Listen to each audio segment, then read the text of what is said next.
নাহমাদুহু ওয়া নুসাল্লি আলা রাসূলিহিল কারীম আম্মা বা'দ আউযু বিল্লাহি মিনাশ শাইতানির রাজীম বিসমিল্লাহির রহমানির রহিম। প্রিয় সুধী, আসসালামু আলাইকুম ওয়া রাহমাতুল্লাহি ওয়া বারাকাতুহু। আজকে আমরা জানার চেষ্টা করব, বোঝার চেষ্টা করব যে মহান আল্লাহ রাব্বুল আলামিনের প্রথম এবং প্রকাশ্য শত্রুকে। তো আল্লাহ রাব্বুল আলামিনের প্রকাশ্য শত্রু তাকে চেনার দরকার আছে না নাই? আমাদের সকলের চেনার দরকার আছে, সেই জন্যই আজকের এই ভিডিও। ধন্যবাদ সবাইকে। প্রথমেই আল্লাহ রাব্বুল আলামিন যখন আদম সৃষ্টি করার মনোভাব ধীর করলেন, ইচ্ছা পোষণ করলেন, তখন সমস্ত ফেরেশতাদেরকে একত্রে ডাকলেন। ডেকে বললেন যে আমি পৃথিবীতে আদম সৃষ্টি করতে চাই, আমি পৃথিবীতে আমার খলিফা পাঠাতে চাই। তখন সমস্ত ফেরেশতাদের কাছ থেকে অনুমতি, ফেরেশতাদের কাছে সাথে কথা বলার পর সমস্ত ফেরেশতা এক বাক্যে বলল যে আল্লাহ, আপনি ভবিষ্যতে এরকম বহু জাতি সৃষ্টি করেছেন, যেমন আধ্যাত্মিক, সামুদ্রিক, এই সমস্ত জাতিকে আপনি সৃষ্টি করেছেন, এগুলোকে আবার আমাদের ধ্বংস করতে হয়েছে। তো এগুলি আপনি আর সৃষ্টি করবেন না, তাই আপনার ইবাদত বন্দেগী করার জন্য তো আমরাই তো আছি, আপনার ইবাদত বন্দেগী করার জন্য আমরাই আছি, আপনি আর এই আপনার আদম সৃষ্টি করার দরকার নেই। তখন আল্লাহ রাব্বুল আলামিন বললেন যে আমি যা বুঝি তোমরা তা বুঝো না। তখন ফেরেশতাদের মতের বিপক্ষে আল্লাহ একান্ত সিদ্ধান্তে আদম সৃষ্টি করলেন। যখন আদম সৃষ্টি করা হলো, তখন আবার সমস্ত ফেরেশতাদেরকে একত্রে ডাকলেন, ডেকে বললেন যে আমি আদম সৃষ্টি করেছি, আমি এখন যখন এই আদমের ভিতরে রূহ ফুৎকার করে দিব, অর্থাৎ তার ভিতরে যখন আমি শক্তি দিব, তখন তোমরা সবাই আদমকে সিজদা করবা। তখন আল্লাহ আদমের ভিতরে রূহ ফুঁকে দিল, এভাবে যখন ফু দিয়ে দিল, তখন আদমের ভিতরে রূহ ঢুকে গেল, আল্লাহর পক্ষ থেকে শক্তি ঢুকে গেল। তখন সমস্ত ফেরেশতা আদম আলাইহিস সালামকে সিজদা করলেন, একমাত্র মুকররম ফেরেশতা করল না। তখন আল্লাহ নিজে বললেন যে হেই ফেরেশতা, তুমিও সিজদা করো। তখন মুকররম ফেরেশতা বললেন যে আল্লাহ, আমি তোমাকে সিজদা করতে রাজি আছি, 9.5 লক্ষ বছর তোমার ইবাদত বন্দেগী করেছি, তোমাকে সিজদা করেছি, তোমার হুকুম আহকাম পালন করেছি, বাকি সারা জীবন করব, কিন্তু আমি তোমার এই সামান্য আদমকে সিজদা করব না। তখন আল্লাহ পাক রাগ করলেন। রাগ করার পরে নিচু করে একটি ঘর তৈরি করলেন। সেই ঘরে আল্লাহ শয়তানকে, মুকররম ফেরেশতাকে, আদমকে ওই ঘরের ভিতর রাখলেন। রাখার পর মুকররম ফেরেশতাকে বললেন যে ওই ঘরে তুমি ঢুকো। তা আল্লাহর একটা ইচ্ছা ছিল যে যদি সে মাথা নিচু করে ঢুকে তা তাকে ক্ষমা দৃষ্টিতে দেখবেন, কিন্তু শয়তান তো চালাক, সে আদমকে তো সিজদা করবেই না। সেই চালাকি বুঝলো। তখন সে মাথা না দিয়ে প্রথমে পা দিয়ে আল্লাহর হুকুম লঙ্ঘন করলো। তার ভিতরে অহংকার আসলো যে আমি আগুনের তৈরি, আদম সামান্য মাটির তৈরি, আমি তাকে কেন সিজদা করব? তখন আল্লাহ রাগ হয়ে তার জন্য নাজাতের দরজা বন্ধ করে লানতের দরজা চালু করে তাকে বেহেশত থেকে বের করে দিল। সেই থেকে তার টাইটেল হলো, নাম হলো শয়তান। তখন শয়তান চালাকি করলো যে আল্লাহ, আমি 9.5 লক্ষ বছর তোমার ইবাদত বন্দেগী করেছি, আজকে সামান্য আদমের জন্য তুমি আমাকে শয়তান বানাইতেছ। তা ঠিক আছে, তুমি যখন আমার শয়তান বানাইতেছ, ঠিক আছে, তা আমি যে 9.5 লক্ষ বছর তোমার ইবাদত বন্দেগী করলাম, তার বিনিময়ে আমি তোমার কাছে কিছু চাই। আর আল্লাহ বললেন যে ঠিক আছে, চাও, বলো। শয়তান বলল যে আমার হায়াত বাড়ায় দাও। তখন আল্লাহ বললেন যে যা, তোকে কিয়ামত পর্যন্ত আয়ু দিয়ে দিলাম।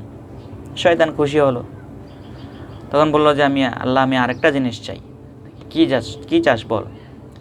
বলল যে আল্লাহ, তোমার যে আদমের জন্য আমাকে তুমি শয়তান বানাইলা, যে আদমের জন্য আমি আমার এই বেহেশত থেকে বের করে দিতেছ, তো সেই আদমের সমস্ত অঙ্গ প্রত্যঙ্গ, শরীরের সমস্ত পশমের গোড়ায় গোড়ায় গিয়ে যেন তাদেরকে আমি ধোঁকা দিতে পারি, কুমন্ত্রণা দিতে পারি, তাদেরকে আমি পথভ্রষ্ট করতে পারি, আমার সেই শক্তি দাও, সেই পাওয়ার দাও। তখন আল্লাহ বললেন যে যা, সেই পাওয়ারও দিলাম, তবে তুই আমার খাঁটি মোমেন বান্দাদের কাছে পিছে যাইতে পারবি না, তাদেরকে তুই ধোঁকা দিতে পারবি না। তখন শয়তান বলল যে আল্লাহ, আমি ধোঁকা দিয়েই ছাড়বো, আমি তোমার জাহান্নামে তোমার এই আদমকে আমি নিয়েই ছাড়বো। তখন আল্লাহ বললেন যে ঠিক আছে, দেখা যাবে তুই কিভাবে পারিস। সেই থেকে শয়তান একটা পক্ষপাতিত হয়ে গেল, কারণ আল্লাহ বলল যে আল্লাহর মুমিন বান্দা। তখন শয়তান বলল যে শয়তান বেহেশতে নিবে, দোজখে নিবে, সে বেহেশতে যাইতে দিবে না, কুমন্ত্রণা দিবে, ওয়াসওয়াসা দিবে। সেই থেকে আল্লাহর একটা পক্ষ হয়ে গেল এবং শয়তানের একটা পক্ষ হয়ে গেল। আদৌ এই পক্ষ আমাদের ভিতরে আছে। তাহলে এখন আমরা জানব যে আল্লাহ রাব্বুল আলামিন যে বললেন যে একমাত্র মুমিন বান্দাদের কাছে তুই যাইতে পারবি না, মুমিন বান্দাদেরকে তুই ধোঁকা দিতে পারবি না, ওয়াসওয়াসা দিতে পারবি না, কুমন্ত্রণা দিতে পারবি না। তাহলে শর্ত হচ্ছে এখন আমাদের মুমিন বান্দা হওয়া। এখন আলোচনা করছি সেই বিষয়ে। আল্লাহ পাক সমস্ত বিষয় অবগত, সমস্ত বিষয় তিনি জানেন। তাই একমাত্র মোমেন বান্দা কারা, মোমেন বান্দা দেখলে শয়তান কিভাবে পালায়, মোমেন বান্দা শয়তানের শত্রু কারা, একমাত্র শয়তানের শত্রু হলো মোমেন ব্যক্তি। শয়তান পালায় মোমেন ব্যক্তিকে দেখলে। এখন জানবো মোমেন ব্যক্তি কে। একমাত্র খাঁটি মোমেন ব্যক্তি হচ্ছে সেজদাকারী। সেজদা তো শয়তানও করে, পৃথিবীতে এমন কোনো জায়গা নেই যেখানে শয়তান সেজদা করে নাই। তাহলে একমাত্র আদম কাবা ছাড়া শয়তান সব জায়গায় সিজদা করেছে। তো এই খাঁটি মোমেন ব্যক্তি হচ্ছে যে আদম কাবায় সিজদা দিবে, সেই হচ্ছে খাঁটি মোমেন ব্যক্তি। তো যদি কোনো আদম বা যদি কোনো সাধারণ মানুষ কোনো মুমিন ব্যক্তিকে সিজদা দেয়, কোনো আদমকে সিজদা দেয়, তখন শয়তান যদি তার ভিতরে থাকে, তা শয়তান তারও সিজদা হয়ে যাবে।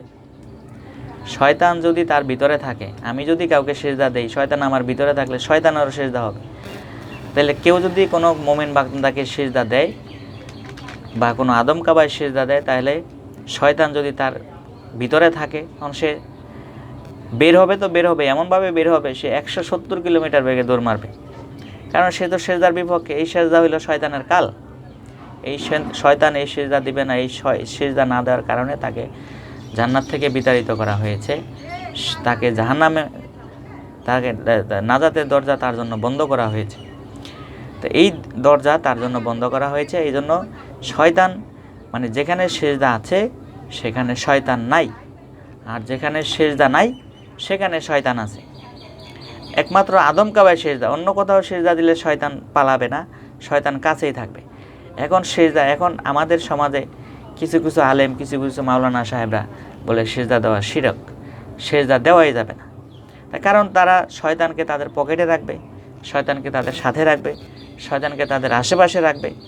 কারণ সেজদা দিলেই তো শয়তান পালাইবে। এখন খাঁটি মোমেন বান্দা যে সে সেজদা দিবে, সেজদা দেওয়ার পরে যখন শয়তান আবার তার কাছে আসবে, তখন আবার সে যখন আবার সেজদা দিবে, তখন শয়তান আবার পালাইবে। যত ঘন ঘন সেজদা দিবে তত ঘন ঘন শয়তান পালাইবে। এভাবে পালাইবে, আসবে, যাবে, তো শয়তান একসময় বিরক্ত হবে। ওই ব্যক্তি একসময় খাঁটি মোমেনে পরিণত হবে, তখন আর শয়তান আর এর কাছে পিছে আসতে পারবে না।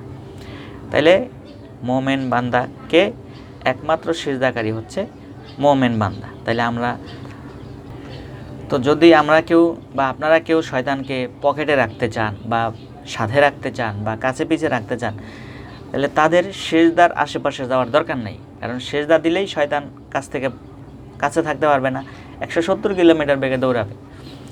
তাই যারা শয়তানকে কাছে রাখতে চান, পাশে রাখতে চান, সাথে রাখতে চান, তারা সেজদার কাছে পিছে যাওয়ার দরকার নেই। আর যারা শয়তানকে দূর করতে চান, শয়তানকে তাড়াইতে চান, শয়তানকে বিতাড়িত করতে চান, তারা অবশ্যই সেজদা করবেন, সেজদা দিবেন, সেজদাকারীর পক্ষে থাকবেন। তাহলে আমরা শয়তান চিনলাম এবং শয়তানকে কীভাবে বিতাড়িত করতে হয় সেটাও জানলাম। তো যদি জেনে থাকেন তাহলে আর দেরি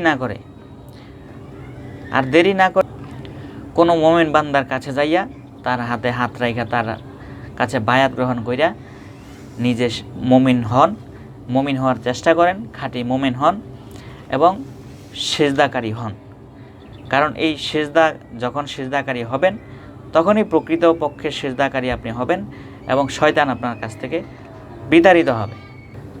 সেজদা করবেন, সেজদা দিবেন, সেজদাকারীর পক্ষে থাকবেন। যখন সেজদা দিবেন, সেজদা ঘন ঘন সেজদা দিবেন এবং শয়তান তত ঘন ঘন পালাইবে। যদি আপনারা কেউ সেজদা দিতে না চায়, মানে শয়তান যদি আপনারা তাড়াইতে না চান, শয়তানকে যদি দূরে ঠেলতে না চান, তাহলে সেজদা দেওয়ার দরকার নেই। সেজদাকারী যেখানে সেজদা আছে সেখানে শয়তান নাই, যেখানে সেজদা নাই সেখানেই শয়তান আছে। তো কাজেই যদি আপনি সেজদাকারীর পক্ষে থাকেন তাহলে আপনি মুমিন বান্দার অনুসারী হবেন। যদি সেজদাকারীর পক্ষে থাকেন, সেজদাকারী হন, তাহলে আপনি মুমিন বান্দার পক্ষে থাকবেন এবং মুমিন হবেন এবং মুমিন হওয়ার চেষ্টা করবেন। আর যদি আপনি শয়তানের অনুসারী হন তাহলে আপনি সেজদাকারীর বিপক্ষে থাকবেন, সেজদার বিপক্ষে থাকবেন, শয়তানকে আপনি কাছে রাখবেন। আর মুমিন হইতে চাইলে সেজদাকারীর পক্ষে থাকবেন, সেজদা দিবেন, মুমিন হওয়ার চেষ্টা করবেন। যদি শয়তানের অনুসারী হয়ে থাকতে চান তাহলে থাকবেন সেজদাকারীর বিপক্ষে, তাহলে আপনার সেজদার আশেপাশে যাওয়ার দরকার নাই, সেজদাকারীর বিপক্ষে থাকবেন। আর যদি মুমিন হতে চান, মুমিনদের অনুসারী হতে চান, তাহলে থাকবেন সেজদাকারীর পক্ষে। তো আজকের মতো এই পর্যন্তই। সকলে ভালো থাকবেন, সুস্থ থাকবেন। আল্লাহ হাফেজ।